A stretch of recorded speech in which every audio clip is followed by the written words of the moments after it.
संत के मुख से श्री राधे श्याम यह प्रियतम नाम सुनकर उल्लसित हो मीरा ने उन्हें प्रणाम किया। फिर दूदाजी से कहा, आपको संत दर्शन की इच्छा थी ना बाबूसा, देखिए प्रभु ने कैसी कृपा की। संत ने मीरा को आशीर्वाद दिया, प्रभु मंगल करें। दूदाजी ने कहा, पुरोहित जी महाराज, मुझे भी संत के दर्शन करा दीजिए। परिस्थिति को समझकर साधु स्वयं ही उनके समीप चले गए। उठने का संकेत करने पर रायमल और पंचायन ने पीछे से सहारा दिया। दोनों हाथ जोड़कर उन्होंने सिर पलंग की पाटी पर रखा। फिर पूछा, कहाँ से पधारना हुआ महाराज? दक्षिण से आ रहा हूँ राजन। नाम चैतन्य दास है। कुछ समय पहले गौड़ देश के एक प्रेमी सन्यासी श्री कृष्ण चैतन्य तीर्थाटन करते हुए मेरे गांव पधारे थे। उनकी इस दास पर पूर्ण कृपा हुई और मुझे वृंदावन वास की आज्ञा मिली। तीर्थों में घूमते हुए वृंदावन जा रहा हूँ। श्री कृष्ण चैतन्य सन्यासी होकर भी प्रेमी है महाराज? मीरा ने बीच में ही पूछा। यूँ तो बड़े बड़े दिग्विजयी वेदांतियों को भी पराजित कर दिया है, परंतु उनका सिद्धांत है कि सब शास्त्रों का सार भगवत प्रेम है और सब साधनों का सार भगवान नाम है। त्याग ही सुख का मूल है। तप्त कांचन गौरवर्ण सुंदर सुकुमार देह व्रज रस में छके श्री कृष्ण चैतन्य का दर्शन करके लगता है मानो स्वयं श्री कृष्ण ही हो। वे जाति पाति ऊंच नीच नहीं देखते। हरि को भजे सो हरि का होए मानते हुए घूम घूम करके हरि नामामृत का पान कराते हैं। अपने हृदय के अनुराग का द्वार खोलकर सबको मुक्त रूप से प्रेम दान करते हैं। इतना बोलते बोलते गला भर आया। मीरा के भी नेत्रों से बूंदें चूने लगी थी। दूदाजी आंखें बंद करके सुन रहे थे। संत के रुकते ही उन्होंने आंखें खोलकर उनकी ओर देखा। उस दृष्टि का अर्थ समझकर संत कहने लगे, दक्षिण से चलकर मैं पंढरपुर आया। वहाँ केशवानंद नाम के ज्ञानी महात्मा मिले। केशवानंद का नाम सुनते ही दूदाजी ने चौंक कर सिर उठाया। गोरे से लंबे वृद्ध महात्मा, मुस्कान जिनके होठों की नित्य संगिनी है। उन्होंने संत की ओर देखकर पूछा, हाँ वहीं। वे मीरा के जन्म से पूर्व पधारे थे। उन्हीं के आशीर्वाद का फल है यह मीरा। उन्होंने मीरा की ओर हाथ से संकेत किया। फिर बोले, फिर क्या हुआ महाराज? उन्हें जब मेरे वृंदावन जाने की बात ज्ञात हुई तो एक माला मुझे देते हुए उन्होंने कहा कि तुम पुष्कर होते हुए मेरते जाना और वहाँ के राजा दूधा राठौड़ को यह माला देकर कहना कि वे इसे अपनी पौत्री को दे दें। मैंने थोड़े ही दिनों में समाधि लेने का निश्चय किया है। पंढरपुर से चलकर मैं पुष्कर आया और प्रभु ने कृपा करके ठीक समय पर मुझे यहाँ पहुँचा दिया। यह कहकर उन्होंने अपनी झोली से माला निकाली और दूदाजी की ओर बढ़ाई। दूदाजी ने संकेत से मीरा को उसे लेने को कहा। उसने बड़ी श्रद्धा और प्रसन्नता से उसे अंजलि में लेकर सिर से लगाया। दूदाजी लेट गए। आपके रूप में आज भगवान पधारे हैं महाराज। यूँ तो सदा ही संतों को भगवत स्वरूप समझकर जैसी बन पड़ी सेवा की है, किंतु आज महाप्रयाण के समय आपने पधार कर मेरा मरण भी सुधार दिया। उनके बंद नेत्रों की कोरों से आंसू निकलकर सिरहाने को भिगोने लगे। ऐसी बात क्यों फरमाते हैं दाता हुकुम? रायसल ने भरे गले से कहा। जो निश्चित है उसकी ओर से आंख नहीं मूंदना बेटा। यदि प्राण रहे भी तो यह जर्जर दे इन्हें धारण करने की क्षमता कितने दिन जुटा पाएगी? फिर फूली हुई फुलवारी सा यह मेरा परिवार, कर्तव्यपरायण पुत्र, अपने अलौकिक गुणों से भविष्य में सारे देश को आलोकित करने वाली विदुषी और भक्तिपरायणा पौत्री मीरा तथा अभिमन्यु सा होनहार वीर पौत्र जयमल, ऐसे भरे पूरे परिवार को छोड़कर जाना मेरा परम सौभाग्य है पुत्र। मन को मलिन मत करो। चार भुजानाथ की छत्र छाया और अपना कर्तव्य केवल यही स्मरण रखो। पुत्र के प्रति इतना कहकर उन्होंने पुकारा, मीरा। हुकुम बाबोसा। जाते समय भजन तो सुना दे बेटा।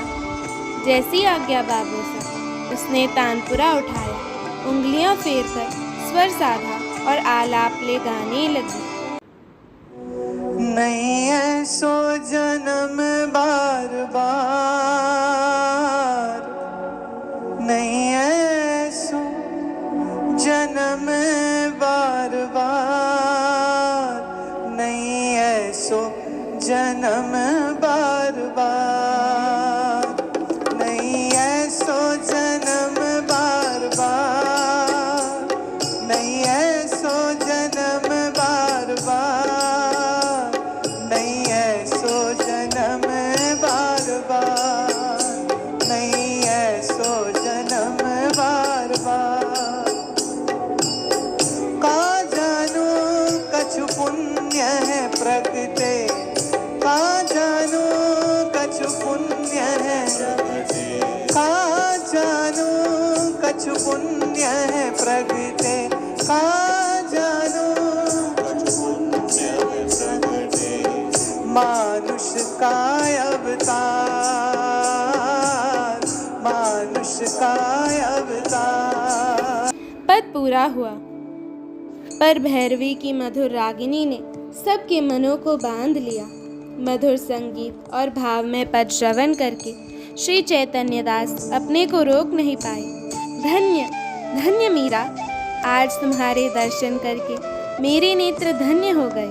तुम्हारा अलौकिक प्रेम, संतों पर श्रद्धा, भक्ति की लगन, चराचर को मोहित करने वाला मधुर कंठ, प्रेम रस में छके ये नेत्र, इन सब को देखकर लगता है मानो तुम कोई ब्रज गोपिका हो। वे जन भाग्यशाली होंगे जो तुम्हारी इस भक्ति प्रेम की वर्षा में भीगकर आनंद लूटेंगे। राजन, धन्य है आप और आपका यह वंश जिसमें यह नारी रत्न प्रकट हुआ। मीरा ने सिर नीचा कर इस असहनीय प्रशंसा को सुना और संत के चुप होने पर प्रणाम करते हुए धीरे से कहा, कोई अपने से कुछ नहीं होता भगवान। उसने वाक्य अधूरा छोड़कर उनकी ओर देखा। दूदाजी ने संत के लिए आहार व्यवस्था का संकेत किया। केवल कुछ फल दूध लेकर श्री चैतन्य दास जी चलने को प्रस्तुत हुए। राजपुरोहित जी और वीरमदेव जी का आग्रह भी उन्हें रोक नहीं सका। दूदाजी की आंखें लगी देख पुरोहित जी को छोड़कर और सब उठ गए। मीरा भी अपने कक्ष में आ गई, पर उसके मन में रह रह करके एक नाम बार बार गूंज रहा था, श्री कृष्ण चैतन्य। न जाने तुम कौन हो। तुम्हारे प्रभु प्रेम ने मुझे तुम्हारी दासी बना दिया है।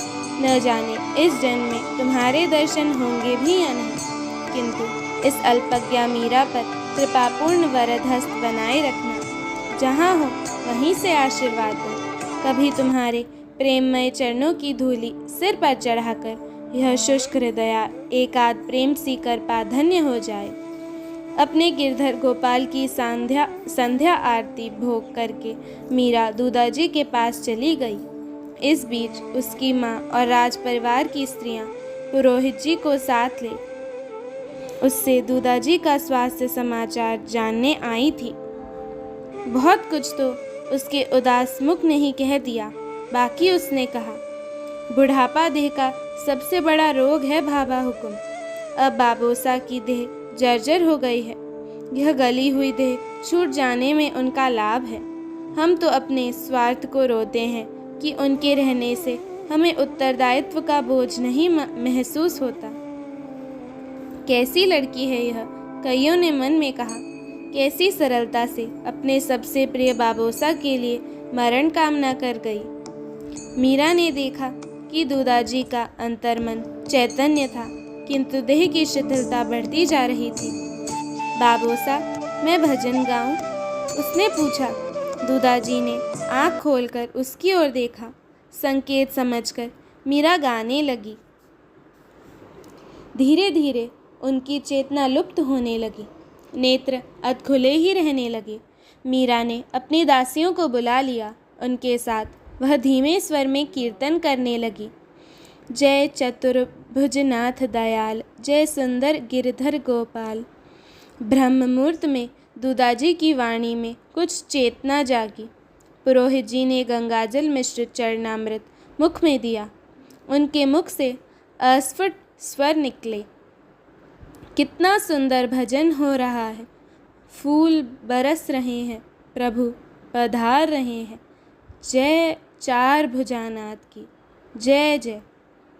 मीरा के भक्ति संस्कारों को पोषण देने वाले, मेरता राज्य के संस्थापक, मेरतिया शाखा के पूर्वज, परम वैष्णव भक्त वीर शिरोमणि राव दूदाजी 75 वर्ष की आयु में यह भव छोड़कर गोलोक सिधारे। जय श्री राधे।